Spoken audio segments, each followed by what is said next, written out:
많은 사람들이 아프로닥치의 공포를 예견했다고 주장했지만 세계에서 가장 유명한 예언가인 노스트라다무스만큼 그것을 명확하게 본 사람은 없습니다.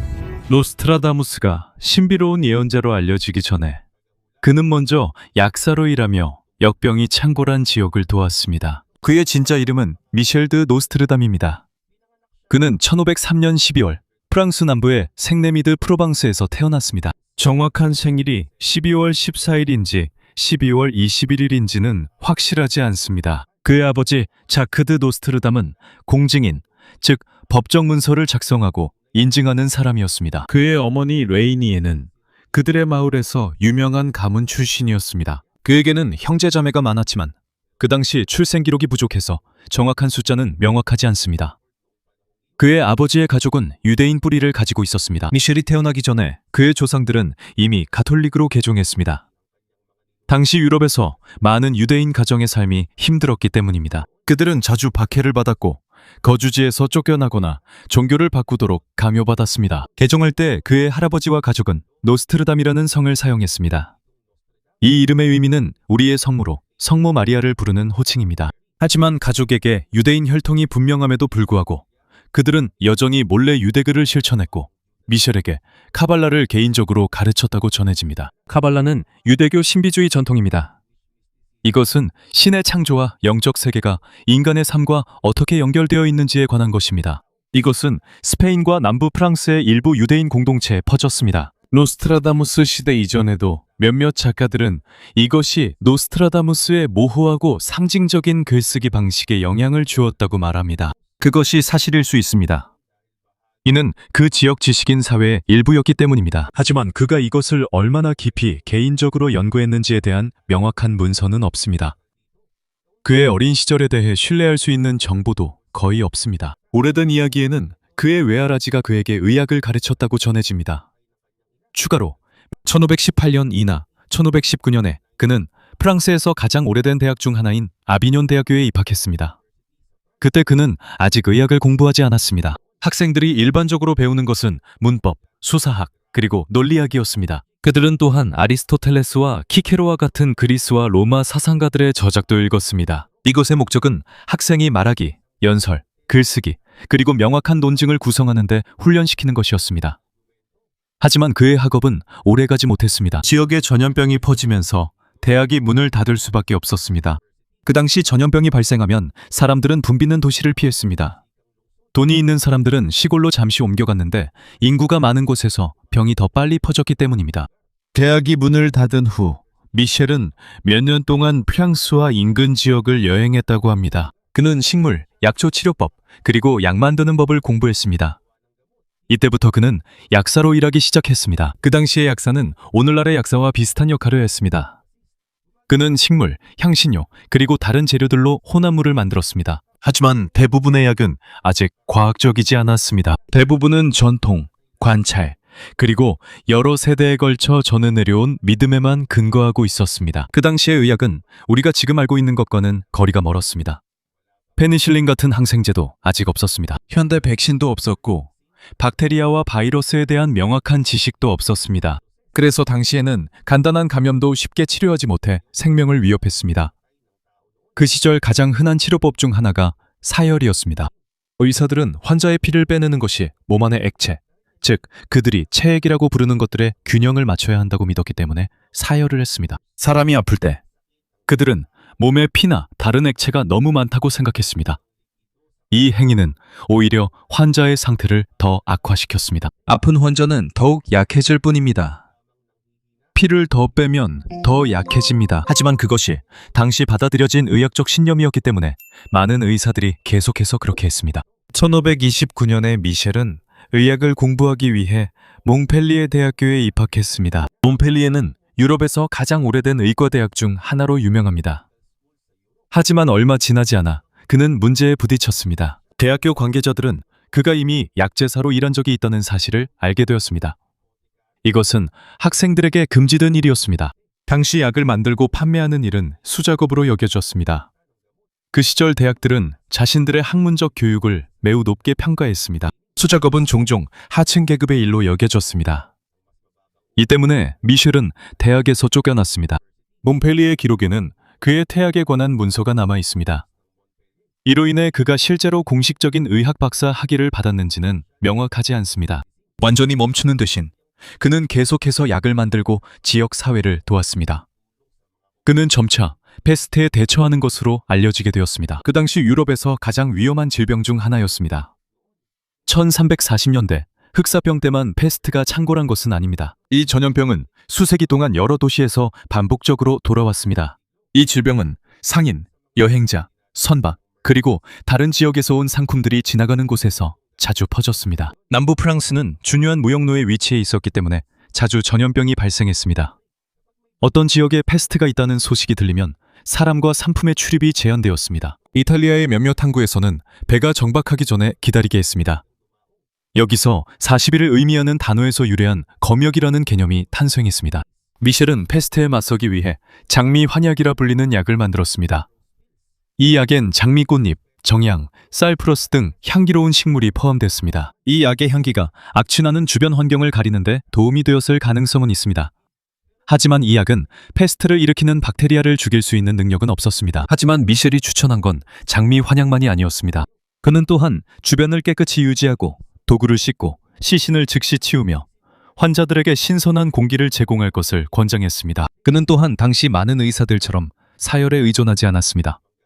그러나 이러한 방법들만으로는 페스트를 제대로 치유하기에는 충분하지 않았습니다. 하지만 약해진 환자의 피를 빼는 것보다 청결을 유지하고 오염된 장소를 피하는 것이 훨씬 더 합리적이었습니다. 그는 전염병이 돈 지역에도 기꺼이 가며 남부 프랑스의 이름을 알렸지만 아직 점성술이나 예언으로 유명하진 않았습니다. 그의 인생 이 시기에는 그는 먼저 약사이자 전염병 시기에 의사로 알려졌습니다. 그는 자신의 시대에 제한된 지식을 사용하여 유럽 최고의 의사들조차 완전히 이해하지 못했던 질병을 퇴치하려고 했던 사람이었습니다.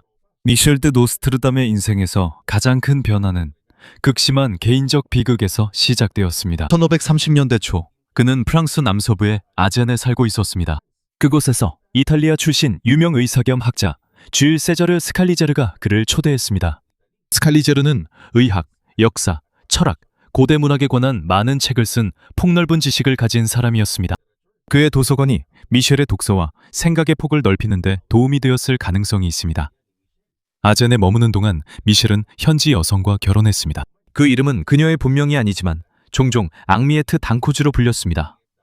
두 사람은 두 자녀를 두었습니다. 하지만 1534년에 그의 아내와 자녀들이 모두 세상을 떠났습니다. 흔히 전염병이 원인이라고 하지만 그들을 죽인 정확한 질병을 확인할 충분한 기록은 없습니다. 분명한 것은 미셸이 한 번에 첫 가족을 모두 잃었다는 사실입니다. 전염병이 퍼진 지역에서 사람들을 돕던 그에게는 정말로 큰 상처였죠. 다른 가족들에게는 조언을 해줄 수 있었지만 정작 자신의 아내와 자식들은 구하지 못했습니다. 그 일 후 그는 아젠을 떠나 여행을 다시 시작했습니다. 1538년에 그가 종교에 반하는 말을 했다는 이유로 교회에서 문제가 생겼다는 이야기도 있습니다. 하지만 그가 실제로 이단 혐의로 공식적인 재판을 받았는지는 확실하지 않습니다. 이 시기 유럽은 교회에 반대한다고 의심받는 사람들에게 매우 위험한 곳이었습니다. 왜냐하면 프로테스탄트 종교개혁이 확산되고 있었고 가톨릭과 프로테스탄트 사이의 갈등이 심해지고 있었기 때문입니다. 심지어 잘못된 말 한마디로도 문제가 될 수 있었습니다. 잘못된 고발은 큰 문제를 일으킬 수 있었습니다. 미셸은 이후 몇 년간 프랑스와 이탈리아 여러 지역을 여행했을 가능성이 있습니다. 이탈리아에서는 인쇄 산업의 빠른 성장이 더 뚜렷하게 보였습니다. 인쇄기의 등장으로 책 한 권을 여러 부 찍어 더 쉽게 판매할 수 있었습니다.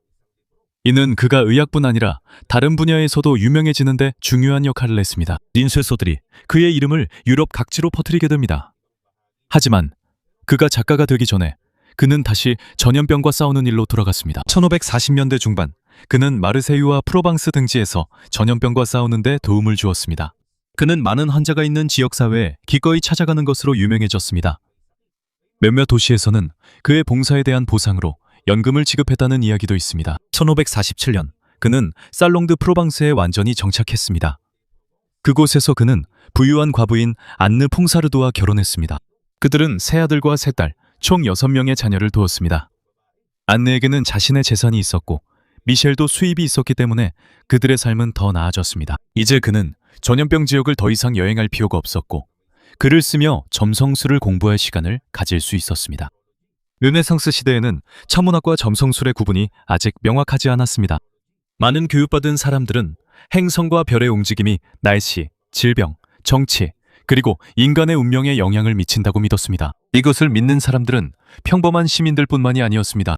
부유한 가문, 왕, 여왕, 그리고 정치 지도자들까지도 건강, 결혼, 자녀, 그리고 미래에 대한 조언을 얻기 위해 점성술사를 고용했습니다. 그래서 1550년에 미셸은 자신의 첫 번째 연감을 출간했습니다.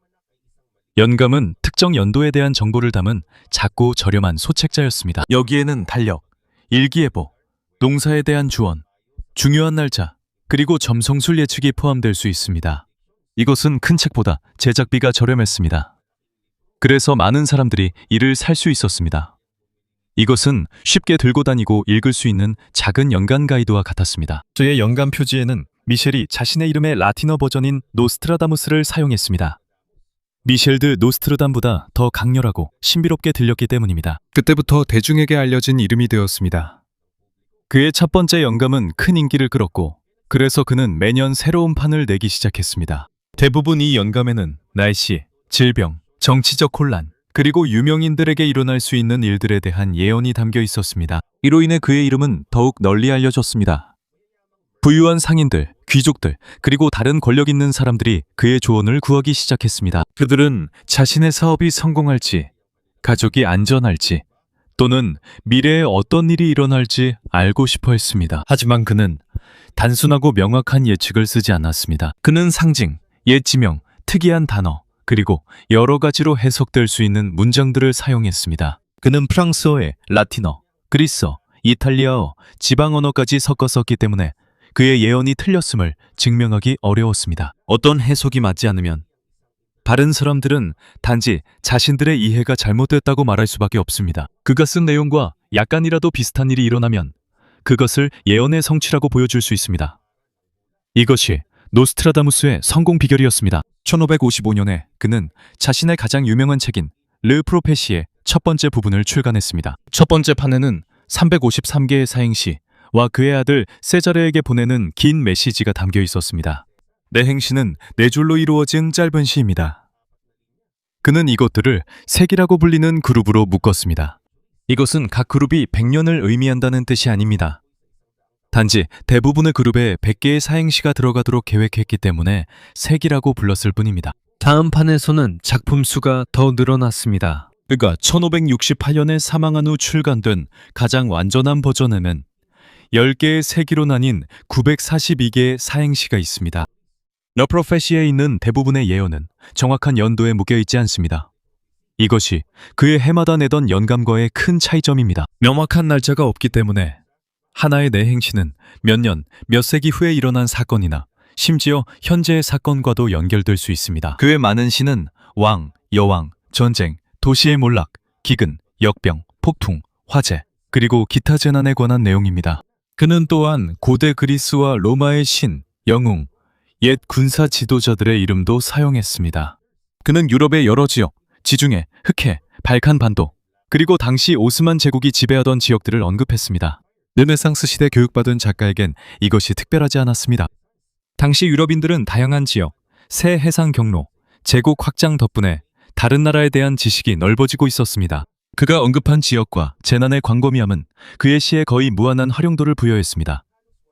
전쟁이 일어나면 그와 관련 지을 수 있는 구절들이 있었습니다. 지진, 홍수 또는 지도자의 죽음이 있을 때에도 이와 비슷한 상황을 보여줄 수 있는 내 행시가 있었습니다. 이것이 그가 미래를 보았다는 것을 자동으로 증명하는 것은 아닙니다. 이것은 단지 그의 글쓰기 방식이 얼마나 광범위하고 모호한지를 보여줄 뿐입니다. 간단히 말해서 노스트라다무스가 한 예언은 명확하지 않았습니다. 그는 독자가 연결하고 싶은 사건에 따라 새롭게 해석될 수 있는 수수께끼 같은 시를 썼습니다. 그리고 전쟁과 재난, 정부의 변화가 계속되기 때문에 사람들은 그의 말이 실현되었다고 말할 수 있는 새로운 방법을 계속해서 찾아냅니다. 노스트라다무스의 예언이 인기를 끈 비밀은 그가 다룬 주제뿐만 아니라 그가 글을 쓴 방식이 더 중요하기 때문입니다. 그는 프랑스, 이탈리아, 스페인, 영국에서부터 지중해, 동유럽, 오스만 제국의 영토에 이르기까지 많은 지역을 언급했습니다. 때로는 나라 이름뿐만 아니라 도시, 섬, 강, 그리고 옛 지역의 이름도 사용했습니다. 이 때문에 여러 나라의 많은 사람들이 자신들의 역사와 연결할 수 있는 구절을 찾을 수 있습니다. 어떤 지역에서 전쟁이나 재난이 발생하면 노스트라다무스가 비슷한 이름을 언급했을 가능성이 있습니다. 하지만 이것이 그가 미래의 모든 사건을 본 것은 아닙니다. 그는 로마 제국 시대에 사용되던 옛 이름을 즐겨 사용했습니다. 그는 또한 왕, 여왕, 황제, 반란, 역병, 그리고 왕국의 몰락에 관한 이야기들도 사용했습니다. 이러한 많은 아이디어들은 신비로운 환상에서 나온 것이 아닙니다. 그의 작품을 연구한 결과 그는 많은 자료를 성경, 고대 역사서, 중세 연대기, 그리고 더 오래된 예언집에서 가져왔다는 것이 밝혀졌습니다. 그가 읽은 책들 중에는 수에토니우스와 플루타르코스의 작품도 포함되어 있습니다. 이들은 그리스와 로마의 유명한 지도자들의 삶, 전쟁, 승리, 그리고 몰락에 대해 썼습니다. 그래서 노스트라다무스가 잔인한 통치자, 몰락하는 제국, 혹은 왕가의 권력 다툼에 대해 이야기할 때 그것이 항상 새로운 환상은 아닙니다. 그는 실제 과거의 사건에서 그 패턴을 따와서 불확실한 미래로 옮겼을 수도 있습니다. 그는 미라빌리스 리버라는 모음집도 사용했습니다. 이 책은 1522년에 프랑스에서 출판되었으며 전쟁, 재난, 적그리스도, 그리고 세상의 종말에 관한 더 오래된 기독교 예언들을 담고 있습니다. 그의 저서 중에는 이탈리아 수도사 히롤라모 사보나롤라가 쓴 글과 유사한 부분도 있습니다. 히롤라모 사보나롤라는 하나님의 심판과 사회 변화에 대해 설교한 인물입니다. 노스트라다무스 책 서문에는 성경 인용 구절이 많고 이는 히롤라모 사보나롤라의 방식과 거의 같습니다. 오늘날에는 이것을 표절이나 과도한 차용이라고 부를 수 있습니다. 하지만 16세기에는 글을 쓰는 방식이 달랐습니다. 그 당시에는 더 오래된 책에서 구절을 가져오고 수정하거나 결합하는 것이 명확한 인용 없이 흔한 일이었습니다. 그가 각 자료를 신중하게 선택했는지도 확실하지 않습니다. 몇몇 연구자들은 그가 체계적으로 책을 읽고 자신이 쓰고 싶은 것에 맞는 아이디어를 모아 결합했다고 믿습니다. 다른 이들은 그가 마치 무작위로 책을 펼치는 방식으로 작업했다고 말합니다. 선택한 페이지에서 이야기를 발견하면 그는 그것을 새로운 사행시의 바탕으로 삼았습니다. 이것이 완전히 입증된 것은 아니지만 그의 글 중 많은 부분이 더 오래된 텍스트에서 유래했다는 것은 분명합니다. 그가 미래를 보기 전에 불, 물, 마법의식 또는 독특한 트랜스 상태를 사용했다는 전설도 퍼졌습니다. 하지만 직접 쓴 편지에서는 훨씬 더 단순히 설명합니다. 그는 글을 쓰기 전 마음을 차분하게 하려 노력했다고 합니다. 그는 항상 자신을 예언자라고 부르지도 않았습니다. 그는 자신이 하는 일을 점성술, 역사, 그리고 사건들의 가능한 패턴을 연구하는 것이라고 더 많이 묘사했습니다. 그의 세계는 우리와 매우 달랐다는 점을 기억하는 것이 중요합니다. 16세기에는 과학에서 큰 변화가 막 시작되고 있었습니다. 니콜라스 코페르니쿠스는 지구와 다른 행성들이 태양을 중심으로 돈다는 생각을 발표했습니다. 이것은 오랫동안 지구가 모든 것의 중심이라는 믿음에 도전하는 것이었습니다. 동시에 프로테스탄트 종교개혁으로 서방 기독교가 분열되고 있었습니다. 가톨릭과 프로테스탄트가 싸우고 일부 왕국이 몰락하며 새로운 세력들이 등장하고 있었습니다. 그리고 많은 사람들이 하나님의 큰 심판이 가까워졌다고 믿고 있었습니다. 세계 지도가 점점 넓어지고 있었고 유럽 선원들은 아메리카 대륙에 도달했습니다. 포르투갈은 아프리카를 돌아 인도로 가는 해상 경로를 발견했습니다. 그리고 1520년대 초 페르디난드 마젤란이 시작한 원정대가 세계 최초로 지구를 일주하는 항해를 성공적으로 마쳤습니다. 이 시기에는 과학, 종교, 점성술, 연금술, 마법이 모두 뒤섞여 있었습니다.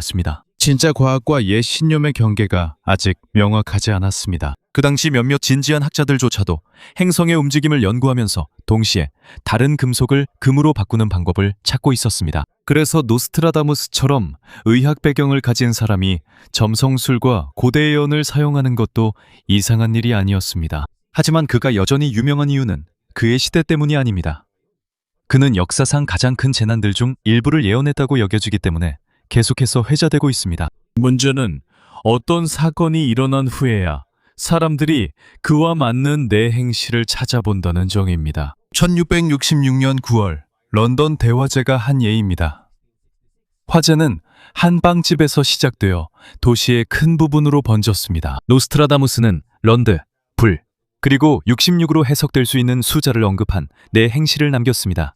이 때문에 그의 추종자들은 그가 재난을 정확히 예언했다고 말했습니다.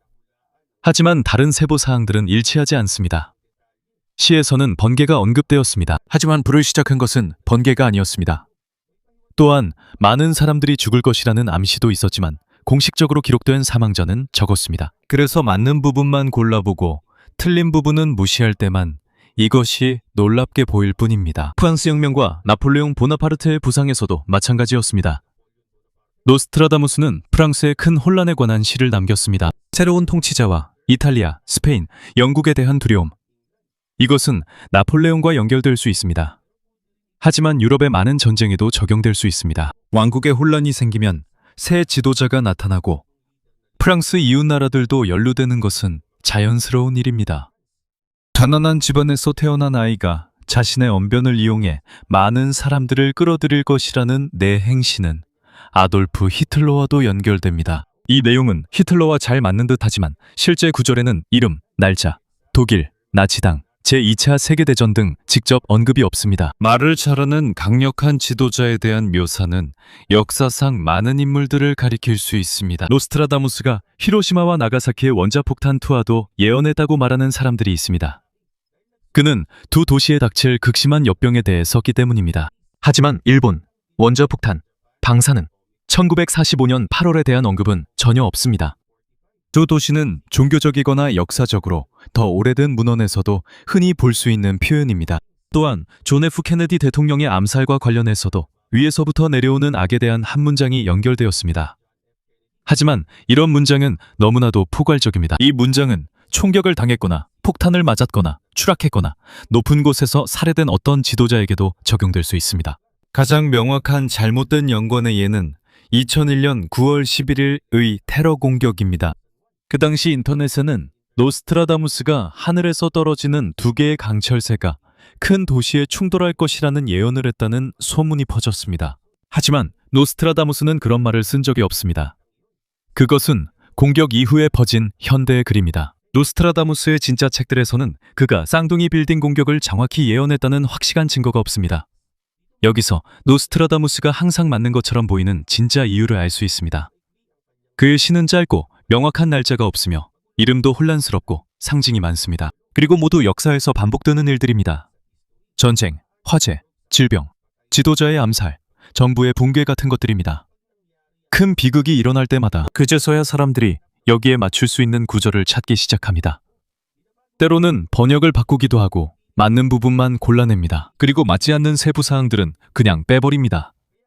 그래서 가장 큰 미스터리는 노스트라다무스가 어떻게 미래를 보았는지가 아니라 더 중요한 질문은 어떻게 각 세대가 명확한 의미가 없는 그의 오래된 말을 새로운 예언으로 만들 수 있었는가입니다. 두 마리의 강철새가 큰 도시에 떨어질 것이라는 예언은 사실 노스트라다무스가 쓴 것이 아닙니다. 이 구절들은 2001년 9월 10일 테러 이후에야 퍼지기 시작했습니다. 나중에는 피로 가득 찬 강과 다시 걷는 시체들에 대한 구절도 추가되었습니다. 이 내용들은 원래 예언에는 없었습니다. 이것은 노스트라다무스의 명성에 큰 문제가 있음을 보여줍니다. 그의 이름으로 알려진 많은 예언들이 수정되거나 잘못 번역되었고 심지어 다른 사람들이 완전히 만들어내기도 했습니다. 현대 시대에 대한 그의 예언이라고 주장되는 것들도 마찬가지입니다. 일부 사람들은 그의 시를 찰스 3세 국왕의 즉위, 우크라이나 전쟁, 기후변화, 심지어 화성 탐사와도 연결지고 있습니다. 섬들의 왕이 뜻밖의 왕이 될 사람으로 대체된다는 내용의 행시도 있습니다. 일부는 이를 찰스 왕, 해리 왕자와 연관짓지만 시에는 찰스, 윌리엄, 해리, 영국이라는 이름이나 명확한 날짜가 나오지 않습니다. 그가 기후변화를 예언했다는 주장도 이와 같습니다. 그는 극심한 더위, 바다가 끓는 것, 농작물의 파괴와 기근에 대해 썼기 때문입니다. 하지만 가뭄, 기근, 극심한 더위는 당시 종교적, 역사적 기록에서도 흔한 주제였습니다. 7개월 동안 지속될 큰 전쟁에 관한 구절도 있습니다. 이것은 여러 갈등과 연관지어지지만 어디서 일어날지, 누가 싸울지, 언제 시작될지는 언급하지 않습니다. 밀 가격이 너무 올라서 사람들이 서로를 먹게 될 정도라는 또 다른 행시가 있습니다. 이것은 종종 식량 공급의 붕괴를 예측하는 데 사용됩니다. 하지만 이런 모습은 오랫동안 극심한 기근과 사회 붕괴의 상징이었습니다. 간단히 말해서 노스트라다무스가 화성, 우크라이나, 왕실 또는 특정 현대 연도에 대해 정확한 예언을 했다고 말할 확실한 근거는 없습니다. 이것들 대부분은 현대적인 해석입니다. 그의 시를 이해하는 것은 정말 어렵습니다. 그는 프랑스어, 라틴어, 그리스어, 이탈리아어, 프로방스 지역 언어를 혼합해 사용했습니다. 그는 또한 상징, 옛 지명, 에너그램, 그리고 여러 가지 의미를 가진 단어들도 사용했습니다. 그가 이렇게 한 것은 자신의 책을 더 신비롭게 만들기 위해서였을 수도 있습니다. 하지만 자신을 보호하기 위한 방법이었을 수도 있습니다. 16세기에는 흑마술을 사용하거나 예언자를 사칭한다고 의심받는 것이 매우 위험했습니다. 문제가 되는 점은 시가 모호할 때 거의 모든 사건에 쉽게 맞출 수 있다는 것입니다. 예를 들어 히스터라는 단어가 있습니다. 많은 사람들이 이것이 히틀러를 가리킨다고 말합니다. 하지만 노스트라다무스 시대에는 히스터가 도나우강의 한 구역을 가리키는 옛 이름으로 사용되었습니다. 이 단어의 옛 의미를 모르면 쉽게 히틀러의 잘못된 철자로 오해할 수 있습니다. 루소라는 이름도 마찬가지입니다. 일부 사람들은 이것을 철학자 장자크 루소와 연결짓지만 이 성은 철학자가 태어나기 전부터 노스트라다무스 지역에서 흔한 성씨였습니다. 정확한 날짜가 거의 없다는 것이 더 큰 문제입니다. 그의 수많은 내 행시 중에서 정확한 연도가 명시된 것은 극히 드뭅니다. 대부분은 명확한 시기가 없어서 10년, 100년 또는 400년이 지난 후에 일어난 사건에 연결시킬 수 있습니다. 노스트라다무스는 역사가 순환한다고 설명했습니다. 그에게 있어 전쟁, 반란, 재난, 그리고 지도자의 몰락은 반복되는 일입니다. 여기에는 일리가 있지만 명확한 날짜와 세부 사항이 없기 때문에 예언이 맞았는지 틀렸는지 거의 확인할 수 없습니다. 1555년 리옹에서 예언서가 처음 출간되었을 때 그는 바로 찬사만 받은 것은 아니었습니다. 일부는 그를 존경했지만 다른 이들은 사기꾼이나 미치광이, 주술을 행하는 사람으로 봤습니다. 하지만 그의 출판업자들은 계속해서 새로운 판을 출간했습니다. 그는 원래 10개의 센츄리로 나누어진 1000개의 사행시를 만들 계획이었습니다. 그는 이것을 끝내지 못했습니다. 그의 사망 2년 후인 1568년에 출간된 판에는 942개의 사행시가 실려 있었습니다. 이것이 오늘날까지 읽히는 주요 컬렉션이 되었습니다. 노스트라다무스는 예언만 쓴 것이 아닙니다. 그는 화장품, 약, 음식, 저장식품, 그리고 다양한 혼합물에 관한 책도 썼습니다. 여기에는 오일 만들기, 치아 미백제, 뷰티 제품, 그리고 당시에는 최음제로 사용되던 성분들이 포함되어 있습니다. 이것은 그의 시대에는 특별한 일이 아니었습니다. 당시의 약제사는 약만 만드는 사람이 아니었습니다. 그는 음식, 향수, 화장품, 허브 혼합물, 그리고 가정에서 사용하는 다양한 제품들도 만들 수 있었습니다. 그는 이집트 상형 문자에 관해 글을 썼지만 당시 유럽인들은 고대 이집트 문자를 해독하지 못했습니다. 이것을 이해하는 데에는 로제타 스톤이 도움이 되기까지 200년이 넘는 시간이 더 걸렸습니다. 그래서 그는 더 오래된 그리스어 텍스트와 학자들의 상형 문자에 대한 잘못된 믿음만을 근거로 삼았을 뿐이었습니다. 이 작품들은 그가 단순히 환시만 기다리던 사람이 아니었음을 보여줍니다. 그는 작가이자 번역가, 약제사, 점성술사, 그리고 대중이 읽고 싶어하는 책을 만드는 사업가였습니다. 그의 이름은 프랑스의 앙리 2세 왕의 아내인 카트린 드 메디치에게 주목받으면서 더욱 커졌습니다. 카트린은 점성술을 좋아했고 자신의 가족에 대한 예언에 관심이 많았습니다. 카트린은 노스트라다무스를 파리로 불러 자신의 자녀들의 점성술 차트를 만들게 했다고 합니다. 1559년에 앙리 2세가 사망한 후 노스트라다무스는 더욱 유명해졌습니다. 왕은 마상창 시합에서 상대의 부러진 창이 헬멧을 관통해 부상을 입었습니다. 왕은 눈 근처를 맞았고 며칠 후에 사망했습니다. 이것은 젊은 사자가 나이든 사자를 이기고 황금우리 안에서 그의 눈을 찌른다는 행시와 연결되었습니다. 겉보기에는 맞는 것 같지만 몇 가지 문제가 있습니다. 시에서는 헨리를 명확하게 언급하지 않았습니다. 또한 왕과 그의 상대가 사자로 널리 알려져 있지도 않습니다. 그리고 황금우리는 사고가 일어난 후에야 헬멧으로 해석되었습니다. 하지만 그 유사성만으로도 카트린과 왕실의 다른 사람들에게 그를 더욱 믿게 만들었습니다. 이후 그는 샤를 9세왕의 자문이자 의사로 인정받았습니다. 이것은 그에게 추가적인 수입, 보호, 그리고 높은 지위를 가져다 주었습니다. 하지만 노스트라다무스는 거대한 궁전에서 살지는 않았습니다. 그는 아내와 6자녀와 함께 살롱 드 프로방스에 머물렀습니다. 그는 책, 연감, 상담 및 기타 일로 수입을 얻었습니다. 그들은 또한 카날 드 크라퐁에 투자했는데 이 프로젝트는 듀랑스강에서 살롱 주변의 메마른 땅으로 물을 끌어오는 것이었습니다. 관계와 농업에 도움이 됐습니다. 이것은 노스트라다무스가 점성술에만 관심이 있었던 것이 아님을 보여줍니다. 그는 실용적인 투자도 잘 선택할 줄 알았습니다. 1560년대에 접어들면서 그의 건강은 점점 악화되었습니다. 그는 오랫동안 통풍, 즉 관절이 아프게 붓는 병으로 고통받았습니다. 나중에는 체액이 쌓여서 몸 전체에 심한 부종이 생기기도 했습니다.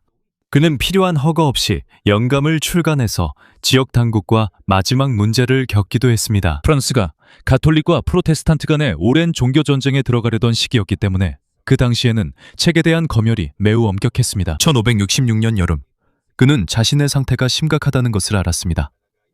그는 유언장을 정리하고 자신의 재산을 아내와 자녀들에게 남겼습니다. 그는 1566년 7월 2일 62세의 나이로 세상을 떠났습니다. 그가 죽기 전날 밤 비서에게 내일 해가 떠도 자신이 살아있지 않을 것이라고 말했다는 유명한 이야기가 있습니다.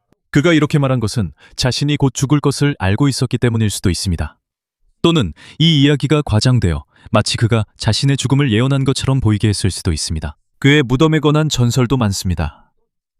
1700년에 그의 유해를 옮길 때 1700이라고 적힌 메달리온이 발견되었다고 전해집니다. 프랑스 혁명 때 군인들이 그의 무덤을 열었다는 이야기도 있습니다. 그리고 그의 예언대로 그들은 나중에 죽임을 당했다고 합니다. 하지만 이 이야기들의 버전은 서로 다릅니다. 그래서 이것은 그의 신비로운 명성에 더해진 전설로 보는 것이 더 안전하며 확실한 역사는 아닙니다. 다음 세기들에 걸쳐 그의 예언들은 더욱 유명해졌습니다. 전쟁, 화재, 암살, 전염병 또는 큰 재난이 있을 때마다 사람들은 그의 시를 다시 찾았습니다. 20세기에 들어서면서 관심은 더욱 커졌습니다. 그는 히틀러, 원자폭탄, 케네디의 죽음, 그리고 많은 현대의 비극들과 연관지어졌습니다. 노스트라다무스와 저승에서 대화할 수 있다고 주장하는 책과 텔레비전 프로그램도 있습니다. 이와 동시에 그에 대한 잘못된 인용문과 지어낸 이야기들도 많아졌습니다. 많은 사람들이 그의 이름을 알고 있습니다. 실제로 그의 진짜 책을 한 번도 읽어본 적이 없어도 그는 영화, 다큐멘터리, 소설, 비디오 게임의 주제가 되었습니다. 대중문화에서는 그는 종종 미래를 뚜렷하게 본 남성으로 묘사됩니다. 하지만 그의 진짜 삶을 연구해보면 전혀 다른 모습이 드러납니다. 그는 신비로운 예언자로 자란 것이 아닙니다. 그는 역병으로 인한 수많은 죽음을 목격한 약제사였습니다. 그는 의사로 일하며 돈을 벌었고 여행을 다니며 다양한 학자들을 만났습니다. 그리고 결국 점성술, 역사, 종교, 오래된 책들을 이용해 미래에 대한 모호한 시를 썼습니다. 그가 역병을 겪으면서 본 것들이 그에게 큰 영향을 미쳤을 가능성이 큽니다. 그는 반복해서 질병, 두려움, 굶주림, 그리고 죽음을 목격했습니다. 그래서 그의 시에는 불, 전쟁, 가뭄, 역병, 왕국의 몰락이 가득한 것도 놀랄 일이 아닙니다. 그리고 이것이 그가 잊혀지지 않은 이유이기도 합니다. 만약 그의 시가 단순한 일상에 관한 것이었다면 아마도 오래전에 사라졌을 것입니다. 하지만 그는 시대마다 사람들이 두려워하는 것들에 대해 글을 썼습니다. 그의 말에는 명확한 날짜가 없고 너무나 많은 가능한 의미가 담겨있기 때문에 새로운 세대마다 자신들만의 재앙을 그에게 연결시킬 수 있습니다. 노스트라다무스가 미래를 봤다는 건 아닐지도 모릅니다. 하지만 그는 인간에 대해 한 가지는 분명히 이해했습니다. 전쟁, 질병, 재앙에 대한 두려움이 있는 한 누군가는 항상 그의 책을 펼칠 것입니다. 거의 500년 전에 쓰여진 그 말들에서 경고를 찾으려 할 것입니다.